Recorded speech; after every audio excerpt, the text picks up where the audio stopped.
Iraani režiim teeb maailmas enesetapu. Teheraan on meeleheitlikult püüdnud vaherahu sundida, tulistades huupi rakette täiesti neutraalsete riikide nagu Saudi Araabia, Araabia Ühendemiraadid ning isegi Briti ja Prantsuse sõjaväebaaside pihta. Nende kaootiline terrorismistrateegia pöördub nende enda vastu kõige halvemal viisil. Iraani jõhkrad rünnakud pole sundinud maailma hirmuga alistuma, vaid ühendanud võimsaimad sõjaväed nende vastu. Riigid, kes 48 tundi tagasi keeldusid USA'd abistamast, saadavad nüüd oma hävitajad ja tuumajõul töötavad lennukikandjad pommitamisele appi. Islamivabariik peab praegu suurt sõda, mida ta ei võida.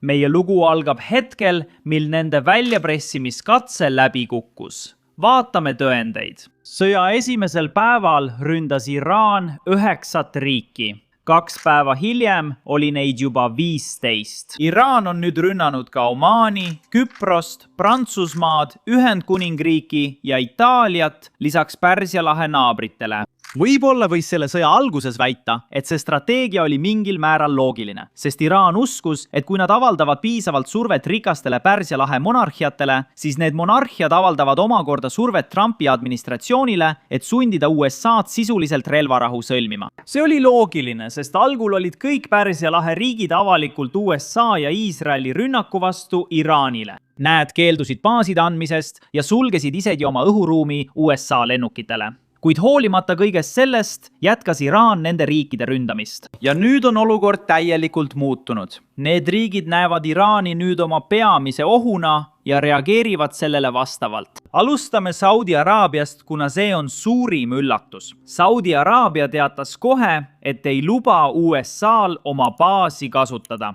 Nad keelasid USA'l kasutada Saudi Araabia õhuruumi ja lubasid mitte toetada ühtegi rünnakut Iraani vastu. Nad tegid kõik võimalikku, et jääda neutraalseks, kuid hoolimata sellest ründab Iraan Saudi Araabiat lakkamatult, mistõttu Saudi Araabia seisukoht muutus. Siin on rohkem üksikasju. Tagasi selle CNNi värske uudise juurde Saudi Araabia kohta. Seal öeldakse, et Saudi Araabia on valmis reageerima, kui Iraan jätkab oma vasturünnakuid.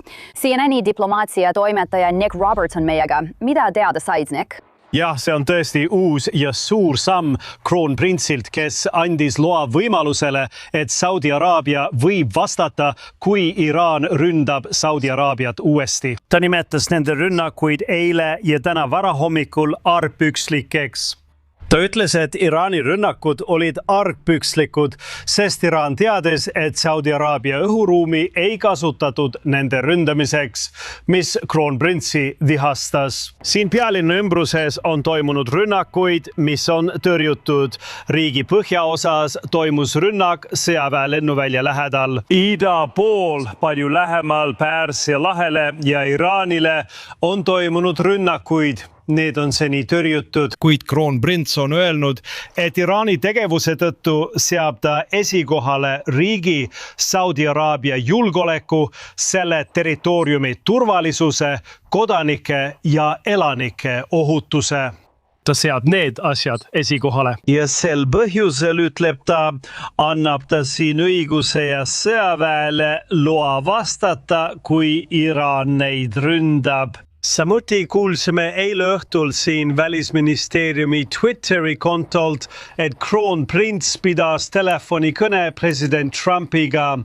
Selles vestluses sai kroonprints president Trumpilt täieliku toetuse, teatasid Saudi Araabia võimud. President Trumpi täielik toetus sellele, kuidas nad peaksid reageerima. Saudi Araabia valmistub vastulöögiks, minnes kaugemale pelgast kaitsest. Sellest räägime kohe. Kõigepealt räägime Araabia Ühendemiraatidest, mida Iraan enim rünnanud. Kõige rohkem droone ja rakette on lastud Araabia Ühendemiraatide, isegi rohkem kui Iisraeli pihta, kes peab sõda Iraani vastu. Kaitseministeerium kinnitas need numbrid. 441 droonist on Araabia Ühendemiraadid alla tulistanud. 506 ja 165 raketist 152. Need numbrid on hullumeelsed, eriti kuna Araabia Ühendemiraadid pole Iraanile midagi teinud. Neid rünnatakse vaid seetõttu, et neid peetakse USA liitlaseks. Rünnakutel on tõsised tagajärjed. Pärsia lahe riikides on olnud kümneid, võib-olla rohkemgi tsiviil, turisti ja töötaja ohvreid. Seetõttu kohtusid Pärsia lahe riigid pühapäeva õhtul USA-ga ja avaldasid avaliku avalduse, mis mõistis hukka islamirežiimi tegevuse. Saudi Araabia valmistub samuti vastulöögiks ja koalitsioon kasvab. Kuidas Iraan reageerib?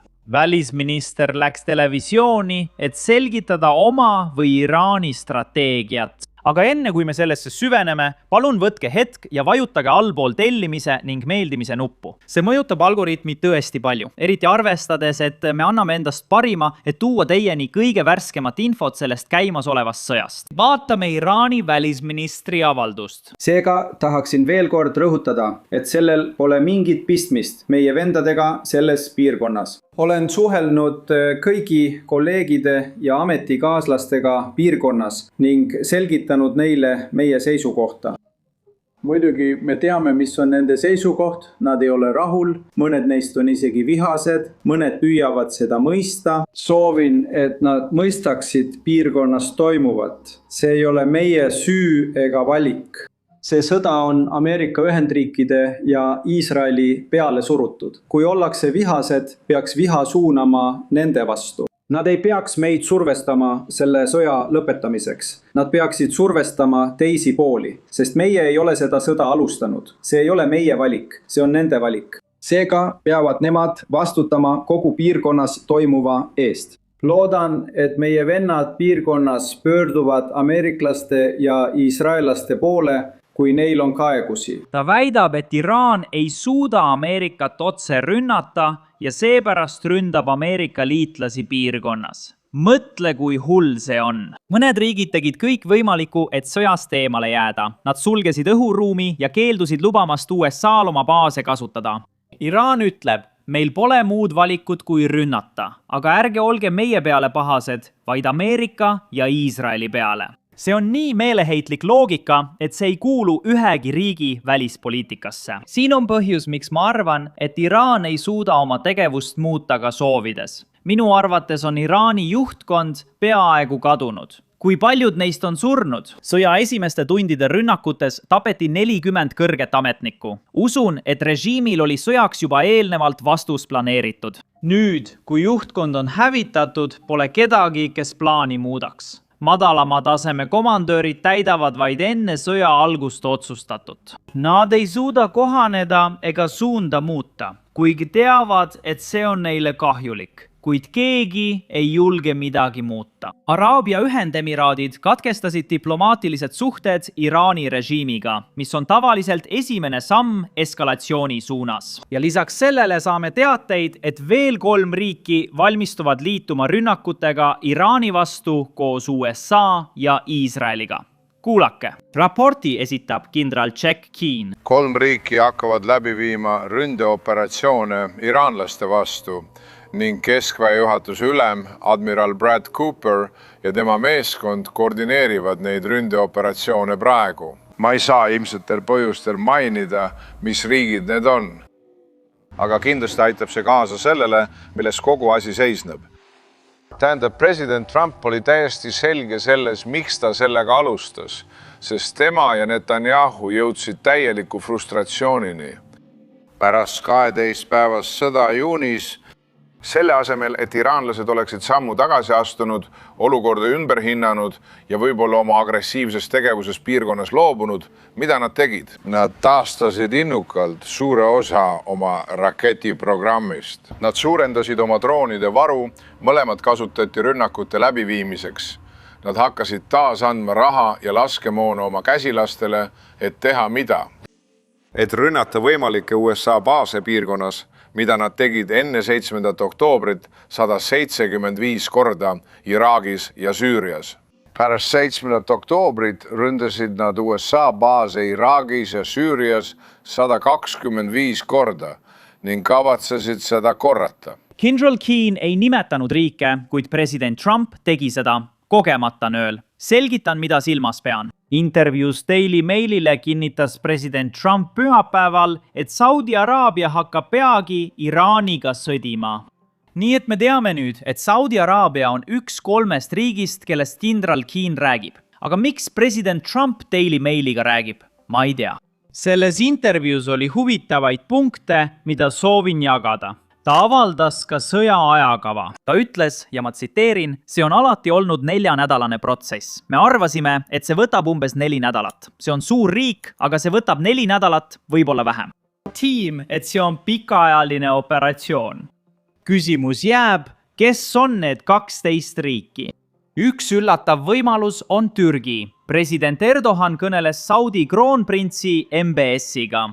Ta hoiatas, et sekkumata võivad selle konflikti tagajärjed olla tõsised nii piirkondlikult kui ka globaalselt. Pole teada, kas Erdogan kutsus Saudi Araabiat sekkuma või viitas Türgi võimalikule liitumisele. See on kindlasti jälgimist väärt. Aga näete, Türgi pole ainus Euroopa riik, keda sellesse tõmmatakse. Iraan on samuti rünnanud Ühendkuningriigile kuuluvaid baase. Ühendkuningriik, Prantsusmaa ja Itaalia.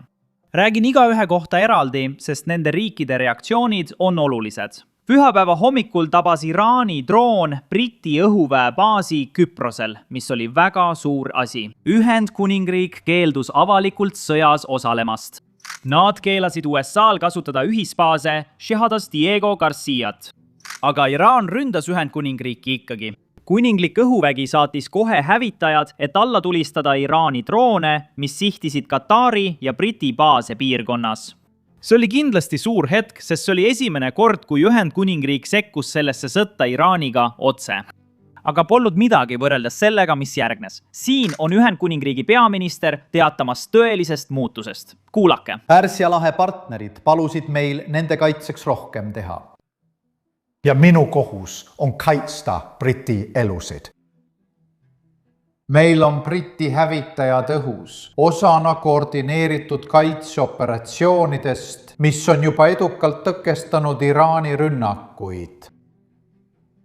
Ainus viis ohu peatamiseks on hävitada raketid nende allikas, ladudes või raketiheitjates, mida kasutatakse rakettide tulistamiseks. Ameerika Ühendriigid on palunud luba kasutada Briti baase selleks konkreetseks ja piiratud kaitseotstarbeks. Oleme otsustanud selle palve vastu võtta. Et takistada Iraanil tulistamast rakette üle kogu piirkonna, tappes süütuid tsiviilisikuid, seades ohtu Briti elud ja tabades riike, kes pole olnud seotud. Suurbritannia peaminister teatas, et Briti hävitajad kaitsevad nüüd piirkonna liitlasi ning Suurbritannia lubas USA-l kasutada oma baase Iraani vastasteks operatsioonideks. Iraan muutis neutraalse riigi vaenlaseks, rünnates seda provotseerimata. Kahjuks ei õppinud Iraan sellest juhtumist midagi, sest pärast Briti baaside ründamist otsustasid nad rünnata ka Prantsuse baasi. Shahedi kamikaze droon tabas Prantsuse mereväebaasi Abu Dhabis. Rünnak on videol, vaadake ise.